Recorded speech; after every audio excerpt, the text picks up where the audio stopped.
Mes chers compatriotes, nous sommes aujourd'hui le 3 janvier 2026 et c'est peu dire que la nouvelle année commence sur les chapeaux de roue au niveau international.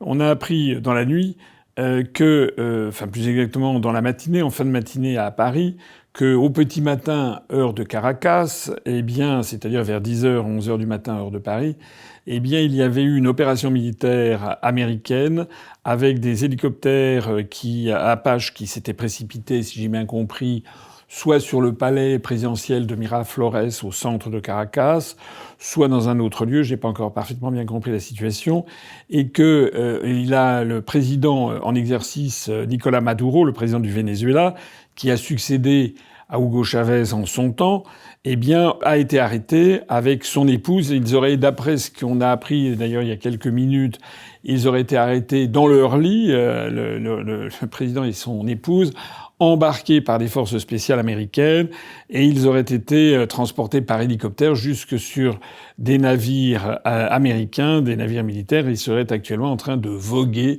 vers les États-Unis. Donald Trump s'est félicité à plusieurs reprises de cette opération menée tambour battant. Déjà vers 11h du matin, en publiant un tweet sur son compte personnel pour expliquer que justement le président Maduro et sa femme avaient été arrêtés, étaient désormais prisonniers des États-Unis d'Amérique. Deuxièmement, Marco Rubio, le secrétaire d'État américain, a fait savoir qu'il était inculpé maintenant de différents trafics et essentiellement de narcotrafic et d'opérations terroristes et qu'il allait donc être jugé sur le sol américain pour ces méfaits. Voilà la situation. Ah, évidemment, tout ceci crée une émotion considérable à travers le monde et dont nous ne mesurons pas encore toutes les conséquences. Et c'est un petit peu l'objectif de cette vidéo que je fais un peu sur le chaud, mais je crois qu'il est quand même important de suivre ça de près. D'abord, de quoi s'agit-il ? Il s'agit en fait d'une opération qui a été lancée depuis plusieurs mois, qui, dans le jargon américain, s'appelait Southern Spear, c'est-à-dire la lance du Sud, qui a été lancée à partir du 1er septembre de l'année dernière, de 2025, et où l'on a vu petit à petit se rapprocher des côtes vénézuéliennes de plus en plus de navires, des porte-avions, des navires de la marine américaine, menaçant quasiment d'un blocus le Venezuela. Les États-Unis s'assurant d'ailleurs la connivence de certains États de l'Amérique du Sud ou de l'Amérique latine, à commencer par le petit État de Trinidad et Tobago, qui sont des îles au large des côtes vénézuéliennes, qui est un pays indépendant et qui aurait fourni certaines facilités aux Américains. Alors, il s'agit donc d'une opération de strangulation progressive du régime vénézuélien voulu par les États-Unis, qui se prévalent de la lutte pour la démocratie. Ils annoncent que donc le Venezuela est une dictature épouvantable et que de surcroît, Nicolás Maduro et le président de l'Assemblée nationale les accusent publiquement à de nombreuses reprises, et c'est encore d'ailleurs ce qu'a dit le secrétaire d'État Marco Rubio il y a quelques heures. Il les accuse d'être à la tête en fait d'un cartel qui s'appellerait Los Soles, c'est-à-dire finalement les soleils, un cartel de narcotrafiquants pour notamment inonder les États-Unis d'Amérique de leur drogue.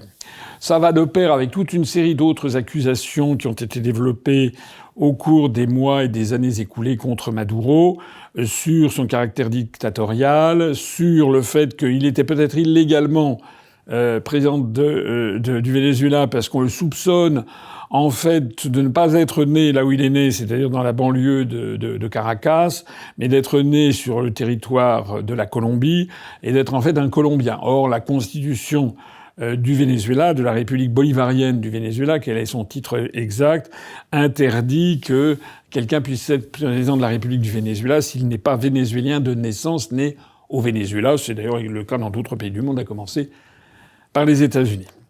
Alors, bien sûr, mon propos ici n'est pas de voler au secours de M. Nicolás Maduro, qui a des qualités et des défauts, et qui, à l'évidence, est quelqu'un qui a été un peu dépassé par les événements qui l'ont propulsé à la tête de l'État du Venezuela. Il avait commencé sa vie professionnelle comme conducteur d'autobus, et ensuite il avait été un leader syndical. Voilà. Un leader syndical très à gauche, et petit à petit, il avait profité de la montée en puissance et de l'arrivée au pouvoir de Hugo Chavez pour se faire son trou et devenir un des proches de Hugo Chavez. J'ai déjà eu l'occasion d'expliquer, je ne vais pas y revenir ici, je l'ai déjà expliqué plusieurs fois, à quel point l'arrivée de Hugo Chavez au pouvoir au Venezuela n'était pas sortie d'un chapeau. Il y avait eu des décennies et des décennies de présidents du Venezuela qui étaient en fait des agents américains tenus par la CIA, qui étaient en fait des hommes de main, voilà, des marionnettes, un peu comme Macron, si vous voulez, voilà, qui étaient en fait là pour servir les intérêts des États-Unis et servir les intérêts d'une oligarchie. Je rappelle, et ça c'est un point absolument fondamental à bien avoir à l'esprit, que le Venezuela est le pays du monde qui a les plus grandes réserves prouvées d'hydrocarbures, supérieures même, semble-t-il, à l'Arabie Saoudite. Alors c'est pas exactement le même type de gisement qu'en Arabie Saoudite, c'est plus compliqué à extraire, il y a beaucoup de schistes bitumineux, si j'ai bien compris, mais ce sont quand même des réserves tout à fait considérables. Et d'ailleurs, le Venezuela fait partie de l'OPEP. Bien. Alors, pendant des années, il y avait des hommes de paille. J'avais eu l'occasion d'expliquer que lorsque j'étais en cabinet ministériel, eh bien, c'était très exactement en 1993, j'avais accompagné Madame Michaud-Chevry, qui était la ministre de la Francophonie. Je l'avais accompagnée pour inaugurer une exposition française de produits français à Caracas, qui s'appelait Francia 2000. Nous avions été reçus à cette occasion par le président du Venezuela de l'époque, Carlos Andrés Pérez, qui nous avait reçus au palais du Miraflores, justement, qui est au centre-ville de Caracas, et que nous avions été reçus vers 15h, donc en plein après-midi. Les volets étaient fermés, les doubles rideaux étaient tirés, parce que à la présidence de la République elle-même, on craignait qu'il y ait des snipers qui, depuis les immeubles lointains qui entourent le parc présidentiel, qu'ils puissent tirer et descendre Carlos Andrés Pérez. Carlos Andrés Pérez, qui était un escroc, qui avait d'ailleurs fini en prison, puis par s'enfuir, puis par se réfugier en Floride, donc dans la main des États-Unis. Hugo Chavez n'a pas été le successeur immédiat, mais le successeur, il y en a eu un entre-temps. Hugo Chavez a représenté, il faut le reconnaître, un formidable espoir pour une grande partie des Vénézuéliens, et on a un peu renoué avec un petit peu la légende castriste, la légende comment dirais-je, de Che Guevara, vous savez, qui est mort, tué par les forces en Bolivie à la fin des années 60. Donc il y a eu cette espèce de néo-castrisme qui était le chavisme, qui a été incontestablement très populaire dans les débuts. Et puis évidemment, Chavez a utilisé un certain nombre de ressources pétrolières pour améliorer le niveau de vie de la population, ce qui l'a rendu évidemment très populaire, mais il s'est heurté de front aux États-Unis d'Amérique. Et le Hugo Chavez est devenu progressivement la bête noire, en fait, des États-Unis, et en particulier des présidents. Alors il y a eu George W. Bush, il y a eu Obama, etc., et qui ont tout fait pour essayer de le renverser, jusqu'à y compris la mort très suspecte de Hugo Chavez d'un cancer. Certains soupçonnent qu'il aurait été empoisonné par des substances cancérogènes que lui aurait fait administrer la CIA par intermédiaire. Donc lorsque Hugo Chavez est décédé, Maduro, qui était son dauphin, est devenu président par intérim. C'était en 2013. Et puis ensuite, il s'est fait élire. Et donc ça fait 13 ans qu'il est à la tête de l'État vénézuélien. Hugo Chavez était un homme extrêmement charismatique, intelligent, qui avait vraiment un soutien populaire considérable. Ça n'est pas le cas. C'est moins le cas, disons, de Nicolás Maduro, qui est plus fruste, sans doute moins intelligent, avec certainement moins de charisme, et puis sans doute aussi un peu moins de finesse dans les opérations politiques et un peu plus brutal. Le résultat, c'est que quand la situation économique a commencé à se dégrader, et lorsque les États-Unis sont intervenus pour essayer de déstabiliser Maduro, notamment à l'occasion de son élection sous la première présidence Trump, Trump a tout fait pour essayer de contester son élection, en lui balançant dans les pattes une espèce de jeune blanc-bec qui s'appelait Guaido, que Les États-Unis avaient reconnu comme étant le président légitime du Venezuela, ce qui était complètement délirant quand même. Mais Macron, évidemment, au coup de sifflet venu de l'État profond américain, avait abondé dans ce sens. Donc les États-Unis ont tout fait pour essayer de susciter un climat hostile et de guerre civile contre Maduro.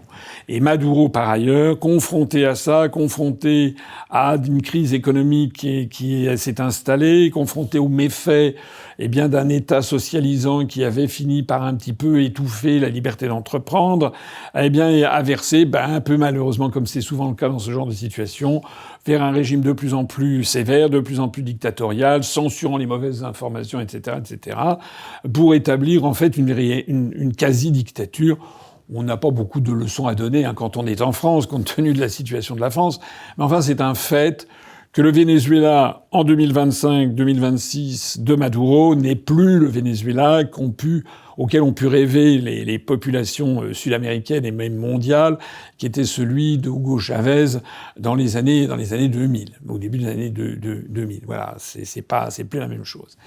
Profitant d'un mécontentement croissant de la population vénézuélienne, mais qui est très divisée sur le sujet, parce que Maduro continue à avoir une base de soutien populaire important au Venezuela, même si les opposants ont accru de plus en plus d'importance, Donald Trump a jugé bon d'essayer de s'en débarrasser, ce qui semble être le cas. Alors, plusieurs choses à dire là-dessus. L'objectif de Trump, c'est pas de rétablir la démocratie au Venezuela. Bon. Les États-Unis n'ont jamais été les promoteurs de la démocratie en Amérique du Sud. Pas plus d'ailleurs qu'au Moyen-Orient ou qui que ce soit. Ils sont les promoteurs, ils défendent leurs intérêts. Voilà.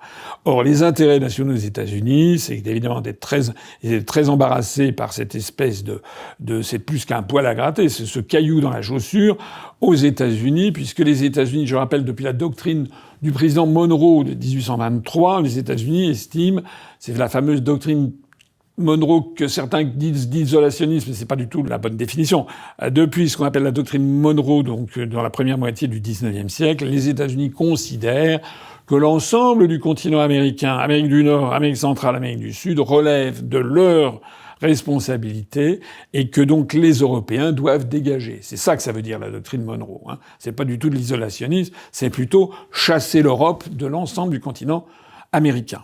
Et ils considèrent donc que l'Amérique latine, c'est en fait leur arrière-cour. Bon, vous le savez, c'est quand même très très documenté depuis des décennies et des décennies. Et les interventions militaires des États-Unis ne se comptent plus dans le cône sud-américain, y compris pour faire démolir des régimes démocratiquement élus. Tout le monde a à l'esprit, par exemple, le régime de Salvador Allende, qui avait fait l'objet d'un coup d'État le 11 septembre 1973 au profit du général Pinochet. Le tout avait été supervisé par les services secrets américains, par la CIA notamment, au Chili. La même chose dans l'ensemble des pays d'Amérique du Sud. Vous connaissez bien sûr cette exception qui a été Cuba, mais Cuba qui fait l'objet d'un blocus qui dure toujours, donc depuis 1959-1960, qui est donc un petit peu le pays irrédent face aux États-Unis. Il y avait eu des coups d'État qui avaient eu lieu notamment au Panama avec le général Noriega. Les Américains étaient déjà intervenus pour chasser le général Noriega. Les États-Unis étaient intervenus aussi dans la petite île des Antilles, l'île de la Grenade, pour chasser le gouvernement qui ne lui plaisait pas. Donc on peut dire avec cette opération que Donald Trump, finalement, il a inscrit ses pas dans une tradition qui est maintenant est séculaire. Voilà. Ça fait au moins maintenant 200 ans que les États-Unis considèrent que l'Amérique du Sud est leur chasse gardée. Bien. Ça veut dire au passage que, en agissant de cette façon, Trump renoue en partie avec l'État profond américain. Parce que sont à la manœuvre dans cette opération, la CIA est à la manœuvre. Ça veut donc dire que, alors il y a des analystes se perdent en conjecture. Certains analystes disent que Trump serait de plus en plus fatigué. Il a quand même 79 ans. Il a, semble-t-il, par moments, des moments d'absence. Il s'endort dans des réunions. Enfin, en tout cas, c'est l'opposition aux États-Unis qui dit ça. Et l'opposition le décrit comme un peu fantasque, etc. Et donc, certains disent, en fait, eh bien, finalement, il ne maîtrise pas tout. Et même si il a des très proches comme Tulsi Gabbard, par exemple, au service de renseignement, qui prennent leur distance par rapport justement à la CIA, ben en fait Trump serait un petit peu ballotté entre les services et Trump aurait pu donner son accord à une opération qui aurait été concoctée par la CIA. En attendant, en donnant son accord à cette opération, eh ben il écorne singulièrement le profil qu'il avait voulu se donner d'être le libérateur des peuples et des nations, d'être celui qui ne créait pas de guerre. Depuis qu'il avait été et depuis qu'il a été élu pour son premier mandat et depuis qu'il a été réélu pour son second mandat, Trump jouait sur cette corde de celui qui apporte la paix, le pacificateur, que ce soit en Iran, au Moyen-Orient, en Ukraine, en Corée du Nord, en Thaïlande, etc., etc., ou dans l'Afrique des Grands Lacs. Il a essayé de se présenter comme étant celui qui allait faire la paix, avec des succès que l'on connaît, qui sont finalement moins importants que ce qu'il a bien voulu annoncer. Mais là, cette fois-ci, il prend l'initiative de violer le droit international en long, en large et en travers, et de peut-être être à l'origine de ce qui risque de tourner en guerre civile. Alors peut-être est-ce qu'il a compris que c'est peut-être pour lui. Je vais parler d'une façon un petit peu provocatrice et cynique, mais c'est peut-être ainsi qu'il va avoir le prix Nobel de la paix qu'il guigne tant, puisque ce prix Nobel de la paix, comme vous le savez, est octroyé en définitive, non pas à quelqu'un qui fait la paix, mais est octroyé par, sous influence américaine, quelqu'un qui sert les intérêts des États-Unis. Je rappelle que Obama a été prix Nobel de la paix. Je rappelle d'ailleurs que le dernier prix Nobel de la paix, c'est une opposante vénézuélienne, justement, qui était la bête noire de Maduro, qui est en fait un agent de la CIA et qui a été récompensé par le prix Nobel de la paix. Donc peut-être Trump se dit la meilleure façon pour moi d'avoir le prix Nobel de la paix, c'est peut-être d'intervenir au Venezuela. Bon, je galège à peine, c'est à peine une blague, on va voir la suite des événements. Mais en attendant, il faut quand même trouver un argument, parce que ce qui vient de se passer est un acte absolument interdit au regard du droit international. Je rappelle que dans le droit international, il est bien prévu qu'il y a la non-ingérence dans les affaires intérieures des autres États et que tout acte de guerre ou de piraterie internationale, c'est un acte de piraterie, doit être avalisé par le Conseil de sécurité des Nations Unies avec des forces internationales. Ce n'est pas le cas. Donc il s'agit d'une opération archi-classique américaine de la canonnière et qui donc ruine un peu l'image de Trump sur ces sujets. Ça va avoir évidemment des conséquences considérables. Et la première des conséquences, ça concerne évidemment la situation en Ukraine et en Russie.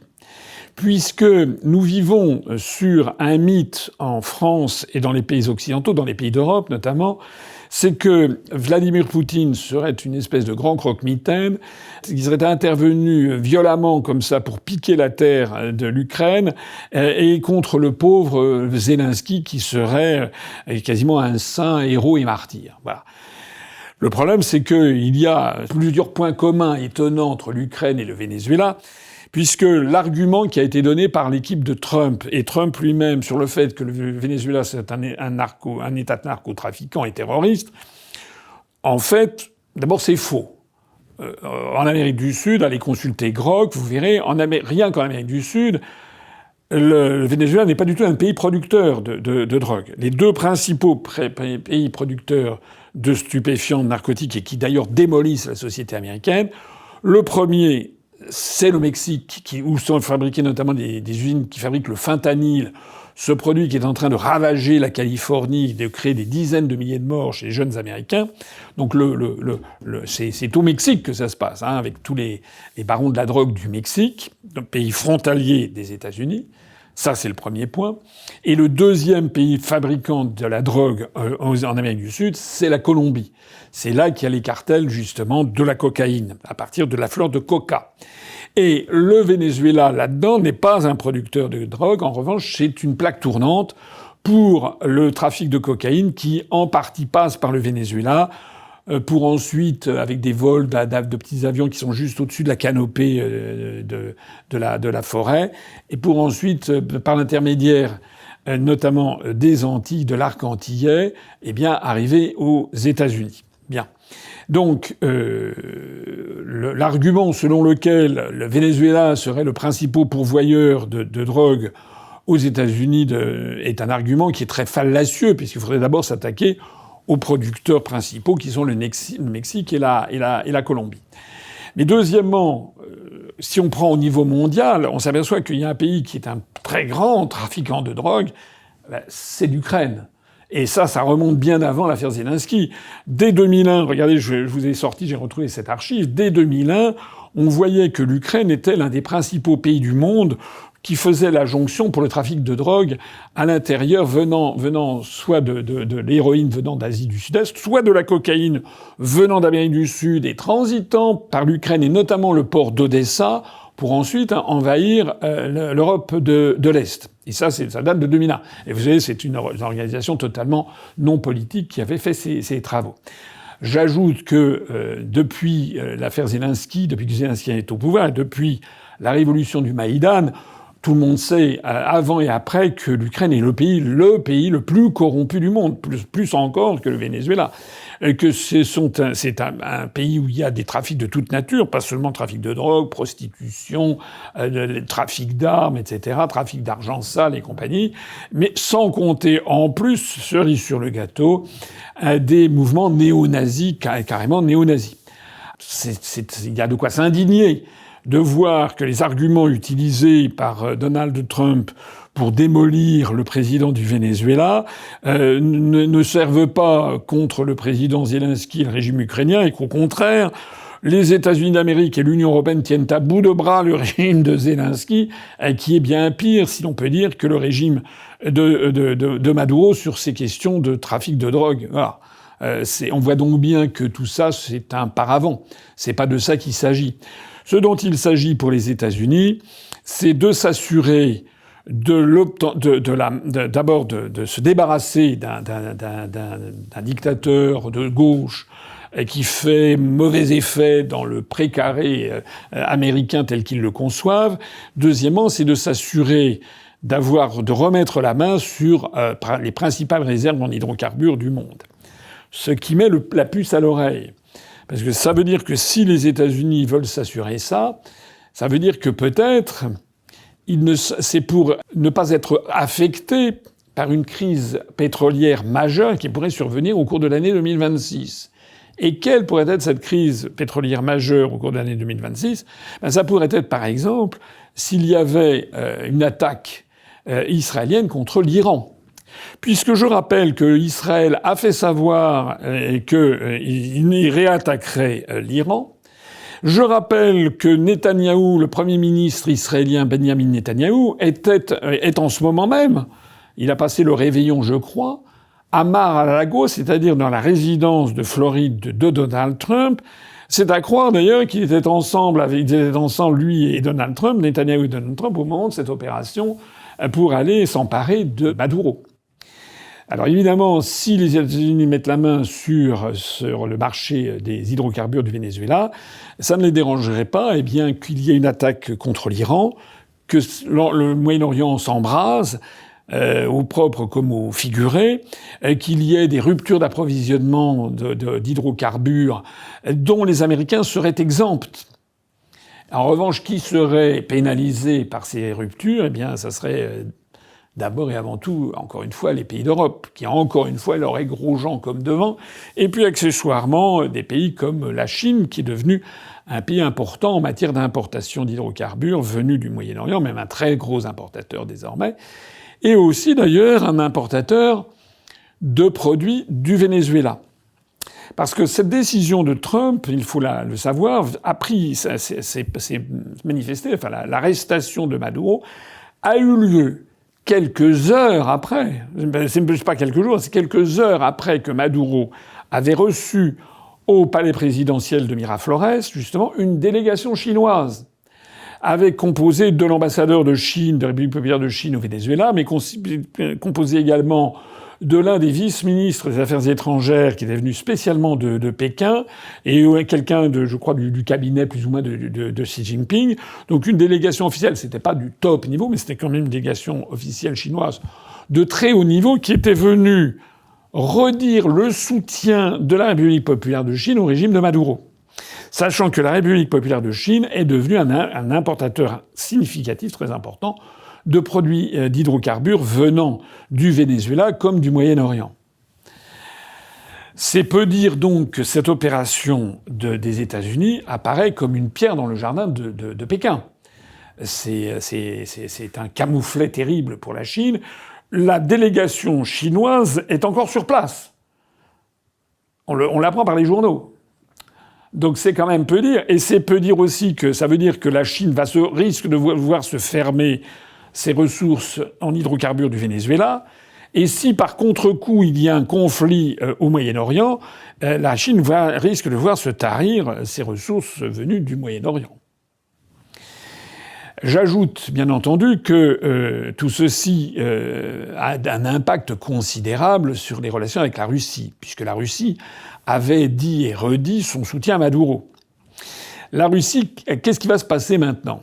Alors, tout est possible, mais ce qui est vraisemblable, c'est qu'on retrouve en fait le jeu des grandes puissances qui n'a jamais cessé en définitive, même après la chute du mur de Berlin. On retrouve ce jeu des grandes puissances, c'est-à-dire que chacun a sa zone, voilà, sur laquelle elle domine.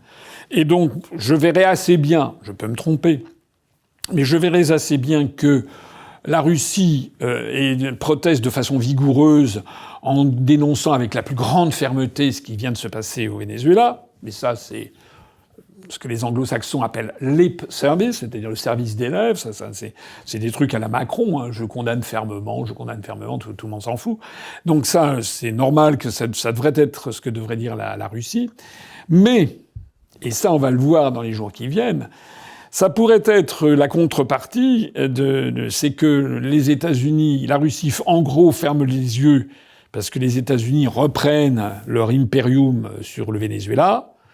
Et en échange, les États-Unis ferment les yeux parce que la Russie reprend son impérium sur l'Ukraine. Ça serait assez logique. C'est d'autant plus logique qu'actuellement, il y a eu des attaques qui ont été faites par l'Ukraine contre la Russie, avec des drones qui ont endommagé sa résidence du côté, je ne sais plus, de Nizhny Novgorod, paraît-il. Alors ça a été contesté. Les services de renseignement, la CIA, dit non, c'est pas vrai, c'est pas du tout les Ukrainiens. Bon. Poutine a eu Trump au téléphone pour lui dire « on a essayé de me tuer », voilà. Aux dernières nouvelles, il semblerait que les drones n'auraient pas été lancés depuis le territoire ukrainien, mais depuis le territoire russe, contre des objectifs en Ukraine, notamment la résidence d'été où de temps en temps se rend Poutine. Et puis de plus en plus, la nuit dernière, il y a eu des attaques.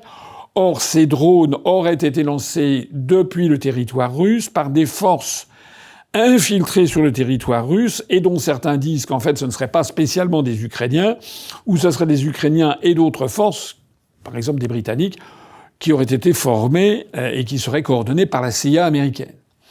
Ce qui fait qu'actuellement, la situation est en train de se tendre considérablement parce que Poutine peut légitimement se poser la question du jeu que joue Trump. Est-ce que Trump joue double jeu, c'est-à-dire en essayant de négocier avec lui la paix d'un côté et en même temps en donnant le feu vert à la CIA pour qu'elle déstabilise, pour qu'elle essaie de l'assassiner? C'est possible. Ça rebouclerait avec ce que je disais tout à l'heure sur le pourquoi est-ce que Trump a donné finalement son accord à l'État profond américain pour intervenir militairement au Venezuela. Ce qui tendrait à accréditer l'idée d'un Trump un petit peu vieillissant et qui serait davantage enclin à servir l'État profond américain, auquel cas, là, on peut avoir vraiment, ça peut dégénérer. Ou bien est-ce que c'est un jeu de rôle? Est-ce que Trump a prévenu, bon, on va arrêter Maduro, mais de votre côté, vous faites ce que vous voulez avec Zelensky. Je rappelle à cette occasion que Maria Zakharova, la porte-parole du ministère des Affaires étrangères, du porte-parole des Affaires étrangères, mais du Kremlin aussi, je crois, a dit il y a quelques jours que suite aux attaques qui ont été lancées par l'Ukraine et qu'il y aurait une réponse non diplomatique. Si j'étais Zelensky, Dieu me garde, mais si j'étais Zelensky, je serais pas très tranquille sur la suite des événements. Parce que, par parallélisme des formes, on pourrait imaginer que les Russes essayent de s'emparer de la personne de Zelensky, ou sinon de le tuer, ou de l'assassiner. Ça serait assez parallèle. Voilà. En attendant, on va voir ce qui va se passer, mais peut-être qu'on va voir très vite si, par exemple, si Poutine intervient massivement, ou par exemple intervient à Odessa, si les États-Unis décident de couper les vivres à Zelensky, qui n'a plus d'argent, qui n'a plus de livraison d'armes, qui n'a plus accès aux données satellitaires envoyées par les Américains, le régime de Zelensky pourrait s'effondrer très rapidement et la paix s'imposerait de cette façon. Les conséquences, ça c'est avec la Russie. Les conséquences avec la Chine, c'est que, évidemment, cette décision de Trump ne va faire qu'une chose, c'est à renforcer l'alliance entre la Chine et la Russie, la Chine, la Russie, l'Inde, la Chine, la Russie, l'Inde et l'Iran. C'est normal. C'est-à-dire que la menace israélienne qui est latente actuellement sur l'Iran, maintenant est prise en considération, et si j'ai bien vu passer une information, j'ai cru comprendre que la Russie avait livré des armements nouveaux à l'Iran. La Chine, en tout cas, vu de son point de vue, sait qu'elle ne peut avoir aucune confiance dans les États-Unis d'Amérique, c'est pas nouveau, ils le savent. Il y a un beau proverbe chinois que je me permets de livrer à votre réflexion qui dit: après une grande haine, il reste toujours une petite haine. Donc après l'opposition viscérale qui a pu avoir lieu entre la Chine et les nations européennes, et qui, dans les années 30, avait découpé la Chine en morceaux, avec une concession française, concession anglaise, concession américaine à Shanghai, par exemple. Puis après la guerre qui a eu lieu en Corée, puis après la période de la Chine maoïste, toute personne en Chine qui a plus de 40 ans a été élevée dans une propagande pendant des décennies extrêmement anti-américaine. Et donc, actuellement, les Chinois se méfient considérablement de l'oncle Sam, et ils voient bien la tentative qu'il y a, vue de Washington, d'essayer de démembrer la Russie.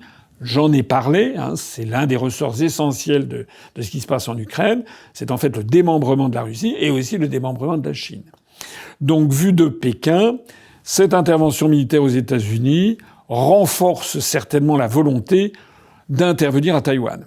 Vous avez peut-être noté d'ailleurs que lors des vœux qui ont eu lieu avant-hier venus de Pékin, le président Xi Jinping, dans ses vœux qui ont duré 10 minutes, donc c'était quand même des vœux très brefs, il a quand même expressément rappelé le fait que Taïwan faisait partie intégrante de la République populaire de Chine et qu'il a même laissé entendre que l'année 2026 ou les années ultérieures pourraient être les années de la réunification de la mère patrie.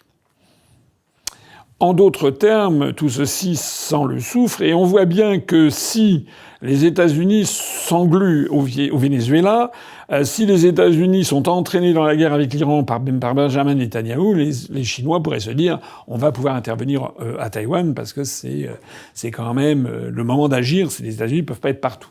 D'où d'ailleurs ce qui est en train de se passer au Japon, où la première ministre japonaise a adopté un budget d'une augmentation phénoménale du budget militaire japonais de 53 milliards de dollars. On n'avait jamais vu ça depuis 1945. Donc tout ça, c'est un grand jeu qui sent, en fait, malheureusement, je suis désolé de le dire, mais qui sent quand même assez mauvais. C'est-à-dire qu'on a l'impression qu'il y a un peu partout, des bombes sont prêtes à exploser un peu partout pour embraser la planète entière dans un conflit général. Faut quand même le dire. Alors, tout ça, l'Union européenne là-dedans, l'Union européenne, c'est zéro. C'est zéro parce que, comme il n'y a pas de stratégie, comme l'Union européenne est en fait le toutou de l'État profond américain, d'un seul coup, l'Union européenne qui vouait aux gémonies Donald Trump il y a encore 3 ou 4 jours, lorsque Trump a interdit d'entrer sur le territoire américain cet escroc qui est Thierry Breton. D'un seul coup, il y avait eu une bloc contre les États-Unis. D'un seul coup, Madame Kaja Kallas, qui est la ministre des Affaires étrangères de l'Union européenne, vous savez, cette gamine qui a 39 ou 40 ans, et qui est la fille d'un apparatchik de l'URSS, qui est à moitié folle, et qui, elle a aussitôt téléphoné à Marco Rubio. Elle a dit qu'elle appelait à la retenue. Bon. Elle appelle à la retenue. L'Union européenne appelle à la retenue. Quant à la France, la France de Louis XIV, la France de Colbert, la France de Vergennes, la France de Talleyrand, la France de tous les grands ministres des Affaires étrangères que la France a pu connaître. La France, nous, on n'a plus de voix. On est représenté au niveau international par l'Union européenne, qui est dans la main de l'État profond américain et qui ne va pas condamner évidemment Trump, puisque c'est une opération menée par l'État profond américain. On a d'ailleurs vu aussitôt les pleureuses, qui sont les agents euro-atlantistes habituels, à commencer par Bernard-Henri Lévy, qui a fait un tweet en disant « La méthode est certes un peu rugueuse, c'est aller s'emparer manu militari d'un chef d'État d'un pays souverain en exercice qui est à 5000 kilomètres, l'embarquer pour l'emmener dans des geôles, considérer que c'est une méthode rugueuse. Bon, c'est un nouveau concept en politique internationale, mais évidemment, Bernard-Henri Lévy approuve l'opération. Comme bien sûr, Madame von der Leyen, il va y avoir un petit bémol. On va peut-être dire il faut que la légalité soit respectée, etc. On va voir très probablement Édouard Philippe. J'ai vu que M. Bardella, enfin pas lui, il a lu son téléprompteur, mais on lui a fait dire que c'était pas bien, qu'il fallait organiser des élections. En quoi d'ailleurs, ce qu'il demande est une évidence, puisque de toute façon, la Constitution prévoit que dans ce genre de situation, il y aura des élections. Je vais y revenir dans un instant. Enfin, on n'a pas vu de condamnation pour l'instant, sur la scène politique française, de condamnation ferme. Moi, je condamne fermement cette opération, non pas parce que j'ai une dévalise des uns ou des autres, mais parce que, de la même façon que j'avais d'ailleurs condamné l'intervention, beaucoup de gens l'ont oublié, l'intervention militaire russe en Ukraine. Mais il y a une petite différence, c'est que en Russie et en Ukraine, c'est la Russie qui était attaquée par les États-Unis depuis l'affaire du Maïdan. Alors que là, le Venezuela n'a pas attaqué les États-Unis, que je sache, même s'il y a ces rumeurs de narcoterrorisme. En réalité, il s'agit d'une opération de domination impériale américaine. Moi, je dis dans tous ces cas-là, de toute façon, la France doit garder au firmament de ses actions politiques, en matière de diplomatie, le droit international public. La France n'a pas à s'ingérer dans les affaires russo-ukrainiennes. La France n'a pas à s'ingérer dans les affaires américano-vénézuéliennes. Et là, je pose une question fondamentale à tous les donneurs de leçons, à tous les européistes, tous ceux qui, depuis des années maintenant, depuis 3 ans, exigent de la France et obtiennent que nous, les contribuables français, on ait donné des dizaines et des dizaines de milliards d'euros à Zelensky, et il disait c'est parce que cette opération de Poutine est totalement contraire au droit international, c'est un scandale, on doit protéger la démocratie, on doit protéger voilà, c'est un pays souverain. Démocratie à Kiev, je rappelle que Zelensky a fait supprimer 13 partis d'opposition, il a fait supprimer les élections et il continue à être président de l'Ukraine alors que son mandat est expiré depuis plus d'1 an. Voilà, donc c'est le bilan démocratique de Zelensky est bien pire que celui de Maduro. Maduro qui a sans doute falsifié des élections, mais enfin dans un univers où tout le monde falsifie des élections. Hein, c'est pas Macron, c'est pas Monsieur Thierry Breton qui nous a expliqué que l'Union européenne était intervenue pour renverser les élections en Roumanie et qui s'apprêtait à faire pareil en Allemagne si l'AfD gagnait. C'est pas eux qui vont donner des leçons de respect des élections quand même. Donc là, ce qui est très intéressant dans le panorama que l'on voit, c'est que l'Union européenne, eh ben, les Européens sont pris à leur propre piège.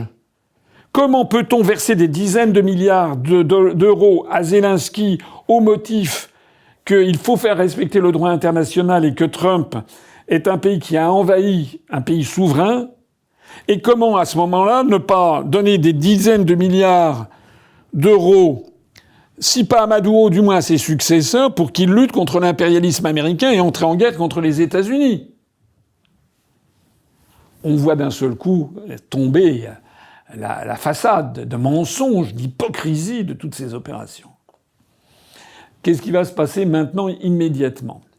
Immédiatement, le président Maduro, son épouse et quelques-uns de ses collaborateurs, semble-t-il, ont été arrêtés et embarqués. Mais il semble que Rubio, le secrétaire d'État américain, ait dit que ça allait s'arrêter là. Mais si ça s'arrête là, la constitution vénézuélienne, elle a prévu quelque chose de très simple, c'est qu'il y a une vice-présidente. Elle s'appelle Delcy Rodriguez. C'est une femme qui est née en 1970, je crois, donc qui a 56 ans, et qui d'ailleurs est francophone, est francophile. Elle a fait une partie de ses études à l'université de Nanterre, à Paris 10. Et cette femme est la fille d'un responsable de très à gauche du Venezuela. Donc elle est très engagée, c'est une militante politique. Elle s'appelle Delcy Rodriguez et elle est, en tant que vice-présidente, elle est chargée maintenant de l'intérim. Soit dit en passant, elle est victime d'une Jacques Beau ou d'une Xavier Moreau, puisque cette madame Delcy Rodriguez a fait l'objet de sanctions de l'Union européenne et elle n'a plus le droit de se rendre dans les pays de l'Union européenne et ses avoirs en Union européenne auraient été gelés, à supposer qu'elle ait des avoirs en Union européenne. Ça fait toujours rire que l'on gèle comme ça les avoirs. Moi, si l'Union européenne gelait mes avoirs en Union européenne, ben moi j'ai des avoirs, je n'en ai qu'en France. J'ai pas des avoirs à Malte ou en Allemagne ou au Portugal. Pareil, j'ai pas des avoirs aux États-Unis. Bon, je ne sais pas quels sont tous ces gens qui paraît-il ont des avoirs dans le monde entier. Mais bref. Ça veut dire au passage que Madame Delcy Rodriguez, on se retrouve avec une chef d'État du Venezuela par intérim qui fait l'objet de sanctions de la part de l'Union européenne. Or, la constitution vénézuélienne prévoit, je le disais tout à l'heure, qu'une des élections doivent être organisées dans les 30 jours. Alors, est-ce que c'est ce qui va se passer ? Est-ce que les États-Unis vont se retirer ? J'en doute vraiment beaucoup. Est-ce qu'ils vont se limiter à avoir chassé Maduro du pouvoir ? J'en doute beaucoup, parce que derrière, il y a évidemment des enjeux que j'ai décrits tout à l'heure.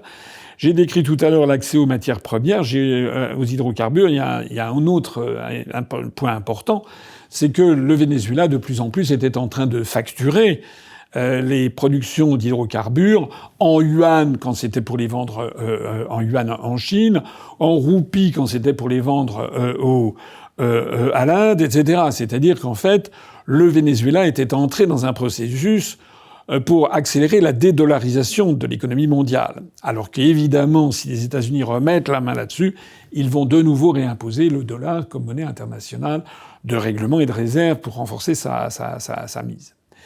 Voilà ce que l'on peut dire ce soir sur cette affaire du Venezuela. On doit en tirer une conséquence en matière de politique nationale. Je suis forcé de constater que les analyses que je fais et les positions que j'ai prises sont parfaitement cohérentes dans tous les cas. J'ai déjà dit et redit que tout en ayant condamné l'invasion de l'Ukraine, du Donbass par la Russie en 2022, j'ai dit et redit que c'était quand même la réponse du berger à la bergère par des menaces de l'OTAN depuis 2014. J'ai dit et redit que notre intérêt national n'était certainement pas de soutenir le régime de Zelensky, régime de narcotrafic, régime soutenu par des néo-nazis, et régime qui avait mené des opérations de discrimination, d'humiliation, de bombardement contre les populations russophones et russophiles du Donbass. J'ai dit que la France n'avait pas à se mêler de ça, que nous devions faire respecter le droit international et que le droit international n'autorise pas la France, pas plus que les pays de l'Union européenne, à intervenir dans les affaires intérieures d'autres États. Seule l'Organisation des Nations Unies peut le faire. De la même façon, j'ai dit la même chose pour le Venezuela. Voilà. Personnellement, je considère que c'est un coup de force des États-Unis d'Amérique, mais la France n'a pas les moyens financiers, n'a pas les moyens humains, n'a même pas les moyens militaires pour s'opposer à cette affaire. Voilà. Donc, nous pouvons et nous devons condamner cette opération des États-Unis, mais la seule chose que nous devons faire, c'est d'essayer d'en appeler au respect du droit international. on pourra que toutes les personnes de bonne foi qui m'écoutent ne peuvent considérer qu'une chose, c'est que je suis cohérent. Je ne suis pas plus dans la main de Trump que dans la main de Poutine. Lorsque je dis que ce soit avec Trump ou que ce soit avec Poutine, je dis ça n'est pas nos affaires. Voilà. Je ne reçois pas de valise de Trump parce que je dis que ça n'est pas la France, on ne va pas attaquer les États-Unis. Bon. Donc je suis parfaitement cohérent. En revanche, les européistes qui, depuis M. Bardella jusqu'à M. Mélenchon, trouvent tout à fait normal de soutenir Zelensky, de fournir des armes à Zelensky, de dire que la Russie est le principal adversaire de la France, etc., et autres calembredaines, eux, ils vont dire quoi maintenant face à ce qui se passe au Venezuela? Ben vous allez voir, c'est déjà vu d'ailleurs, ils vont s'écraser. Voilà. Ils vont faire des petites condamnations pour la forme, et puis ils vont s'écraser. Voilà. Et d'ailleurs, on voit déjà sur certains TNT, je crois que c'est CNews, qui en rajoutent sur le fait que c'est un régime sanguinaire, dictatorial, le régime de Maduro, et que c'est un régime qui fait du trafic de drogue. Il y a du vrai là-dedans, bien sûr. Mais que dire du régime de Zelensky? Voilà. C'est-à-dire que c'est une formidable leçon de choses qui apparaît aux yeux du public français, du moins ceux qui, un instant, coupent les télévisions, arrêtent le lavage de cerveau que leur imposent les milliardaires pour essayer de réfléchir par eux-mêmes. Voilà ce que je voulais dire sur cette affaire du Venezuela. Elle est évidemment extrêmement évolutive. Peut-être les États-Unis vont-ils vouloir mettre au pouvoir la prix Nobel de la paix vénézuélienne dont je parlais tout à l'heure, mais qui n'a aucune légitimité. Ils vont quand même avoir affaire au fait qu'il y a toute une structure de l'État vénézuélien. Il y a quand même des députés, il y a quand même une vice-présidente qui devient la présidente en exercice et qui n'est pas, elle semble pas être une personne achetable. Il y a un risque, c'est que si les États-Unis veulent renverser le pouvoir légitime actuel, qui est celui de Madame Delcy Rodriguez, vice-présidente, donc nommée présidente par intérim, il y a un risque que ça dégénère en guerre civile. Parce qu'il ne faut pas se tromper, Je vois des gens qui disent « Ouais, tous les Vénézuéliens à l'étranger poussent un immense soupir de soulagement, etc. » Oui, j'ai dit tout à l'heure qu'il y a une partie significative des Vénézuéliens, notamment ceux qui s'étaient enfuis à l'étranger, qui étaient devenus très anti-Maduro. C'est exact. Mais ça serait une erreur complète que de croire que le régime de Maduro n'était pas soutenu d'une façon importante encore par toute une partie de la population, notamment la population la plus à gauche, les gens les plus modestes, etc. A fortiori, si le nouveau régime est imposé par les gringos, par les Américains, il risque de faire fédérer contre lui toute une opposition. Tout ça, c'est une boîte de Pandore que vient d'ouvrir Donald Trump. Voilà. Peut-être qu'il va réussir à imposer sa volonté, mais il y aura des conséquences. Et à mon avis, Zelensky ne va pas en avoir des conséquences positives. Mais peut-être que les Américains vont s'enliser dans cette affaire, parce qu'il peut y avoir aussi un réflexe au niveau de l'ensemble des pays du Sud global, des BRICS, les pays en voie de développement, qui vont se dire c'est quoi ces manières de changer un chef d'État en exercice, de s'en emparer. Et puis c'est pas comme l'affaire de l'île de la Grenade ou le général Noriega au Panama. Là, il s'agit quand même d'un immense État, le Venezuela. Voilà, l'opération Trump est quand même une opération bien audacieuse, mais qui jette un trouble supplémentaire sur cette année 2026 qui commence décidément assez mal pour la paix du monde. Merci de m'avoir écouté. Et puis vive la France, vive une France souveraine et indépendante. Et je vous renouvelle au passage tous mes vœux quand même pour cette année 2026 de bonheur, de santé, de prospérité, de réussite pour vous, vos proches et vos amis. Merci de soutenir l'EPR pour continuer le travail d'émancipation entrepris depuis 18 ans par François Asselineau. Vos dons sont essentiels, votre mobilisation aussi.